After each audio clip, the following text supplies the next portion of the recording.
Okay, to say that I'm beyond frustrated with this announcement today about Tylenol and autism is a complete understatement.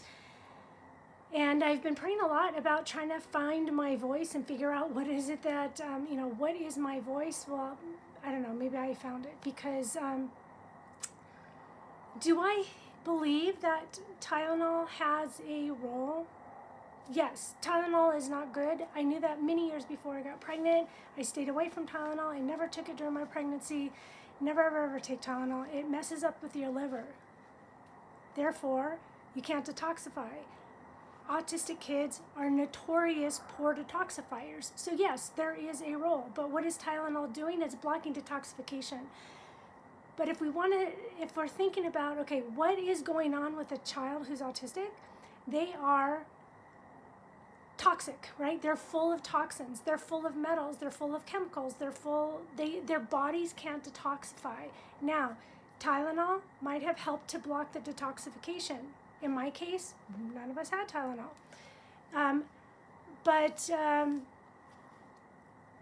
there's other things that block detoxification. Could be your genetic makeup, maybe MTHFR, maybe a combination of different genes. Some genes could be, some good genes could be turned off, some bad genes could be turned on, so it's not necessarily whether you have a genetic SNP or not.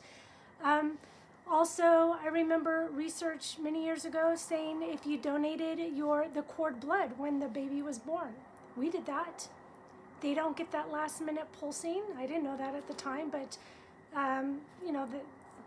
that can play a role. The microbiome, if they were C-section, they're not getting a vaginal birth, they're not having the right maybe they're not getting enough the microbiota to support that detoxification pathway. Point is we know the kids are toxic, full of heavy metals. The brain is a big ball of fat. The metals love to be stored in fat, chemicals. So we know there's chemicals on all our food, there's chemicals in the sky, there's chemicals in the water, there's chemicals in everywhere. We know that there's metals everywhere. We know that the kids are just naturally, kids and adults who can't detoxify, they're going to have mitochondrial disorders. So we also know that, so one of the things with anybody who has a brain issue has the microglia, which is the immune cells in the brain. They are inflamed. They're activated. So you have a brain that is on fire. Your blood-brain barrier is going to be leaky, just like your gut is leaky. Your brain and your gut mirror each other. That gut-brain axis, they mirror each other. So if you have a leaky gut, you have a leaky brain. What causes leaky gut? Inflammation. Not being able to digest your food. So if you're not digesting proteins and you have inflammation for whatever reason, it could be pathogens or it could be just the microbiota, whatever it is, and you're getting things through the barrier, and those things could be also going into your brain, and so your brain is on fire.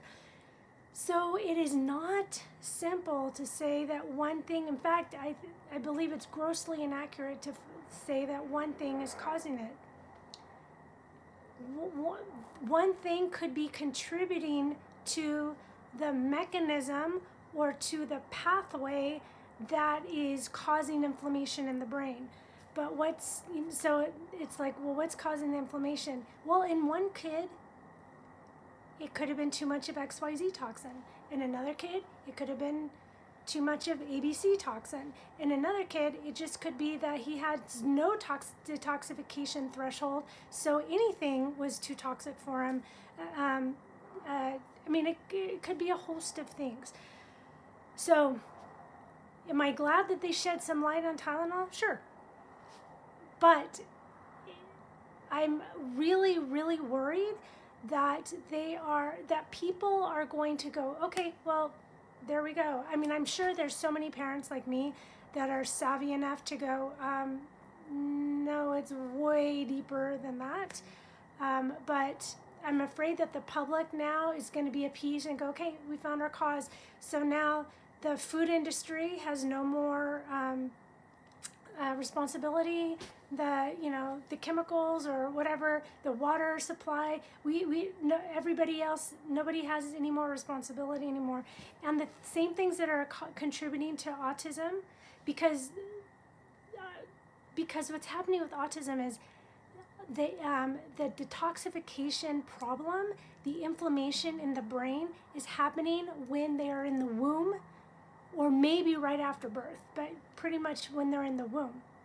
Well, when you have a person who is older, if they're elderly, they're going to get Alzheimer's and dementia from the same thing. If they're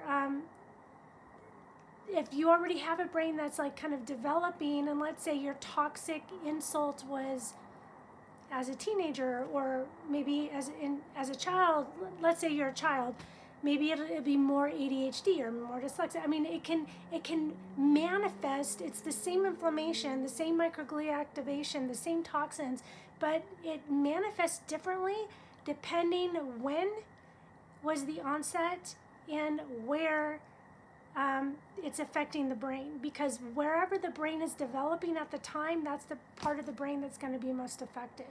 So I pray that RFK Jr., I know he knows what's going on, and I pray that this is just like one little step to maybe the first paver in a really long road that is going to get us bigger answers. But just for President Trump to say